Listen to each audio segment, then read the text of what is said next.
دست ما باید روی ماشه بمونه که به محض اولین تحرک চরম হুঁশিয়ারি দিল ইরান।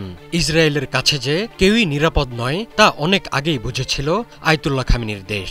এমনকি লেবানন, ইয়েমেনের মতো দেশও এই চরম সত্য বুঝতে পেরে সেভাবেই গড়ে তুলেছে প্রতিরোধ।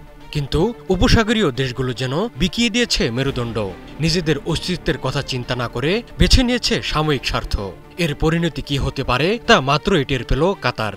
এমন বাস্তবতায় সবাইকে সতর্ক করল ইরান। দেশটির সাবেক শীর্ষ সামরিক কর্মকর্তা মহসিন রেজাই বলেছেন, সৌদি আরব, তুরস্ক, ইরাকের জন্যও অপেক্ষা করছে ইসরায়েলি বোমা। পশ্চিমা দেশগুলো নিজেদের নিরাপত্তায় গড়ে তুলেছে শক্তিশালী সামরিক জোট ন্যাটো। ইসরায়েলের সাথে ন্যাটোর রয়েছে ঘনিষ্ঠ সম্পর্ক।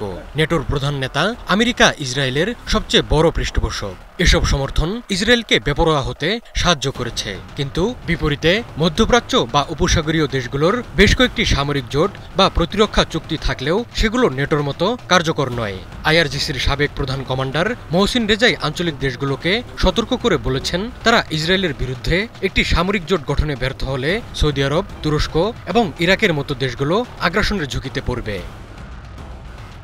ইসরায়েলের হামলা হজম করে দোহায় জরুরি আরব ইসলামিক সম্মেলন ডেকেছে কাতার। আজ দোহায় বসবে এই সম্মেলনে সম্ভাব্য আগ্রাসনের বিষয়টি গুরুত্ব সহকারে বিবেচনা করা উচিত বলে মনে করেন মহসিন রেজাই। তিনি বলেন, এই সম্মেলন মুসলিম দেশগুলোর উপর ইসরায়েলি আগ্রাসন এবং গাজায় গণহত্যার বিরুদ্ধে কোনো বাস্তব পদক্ষেপ নিতে ব্যর্থ হলে সৌদি আরব, তুরস্ক এবং ইরাককেও যুদ্ধবিমান ও বোমার জন্য প্রস্তুত থাকা উচিত।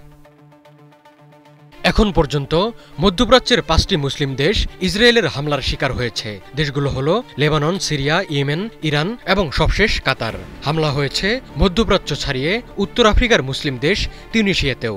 মহসিন রেজাই বলেছেন, একের পর এক দেশের বিরুদ্ধে পদক্ষেপ নেওয়ার আগেই ইসরায়েলকে মোকাবিলায় একটি সামরিক জোট গঠন করতে হবে। মহসিন রেজাইয়ের মন্তব্যকে উপেক্ষা করার সুযোগ নেই, কেননা তিনি কাজ করছেন ইসলামিক বিপ্লবের নেতা আয়াতুল্লাহ খামেনির উপদেষ্টা হিসেবেও। এদিকে ইসরায়েলি সংবাদ মাধ্যম হারেজের একটি মতামত কলমে বলা হয়েছে, কাতারের সাম্প্রতিক বিমান হামলার পর ইসরায়েল তুরস্কের বিরুদ্ধে একটি নতুন যুদ্ধক্ষেত্র খুলতে পারে। তবে সম্ভাব্য এই পদক্ষেপকে বিপর্যয়কর বলে অভিহিত করা হয়েছে। আঙ্কারার সঙ্গে যে কোনো সংঘাত দোহায় হামলার চেয়ে অনেক বেশি বিপজ্জনক হবে বলে আশঙ্কা প্রকাশ করা হয়েছে। আরেক ইসরায়েলি সংবাদ মাধ্যম টাইমস অফ ইসরায়েল জানিয়েছে, ন্যাটো সংশ্লিষ্টতার কারণে এর আগে তুরস্কে একই ধরনের অভিযান স্থগিত করেছিল তেল আবিব। এর পরিবর্তে কাতারকে বিকল্প লক্ষ্য হিসেবে বেছে নেন নেতানিয়াহু।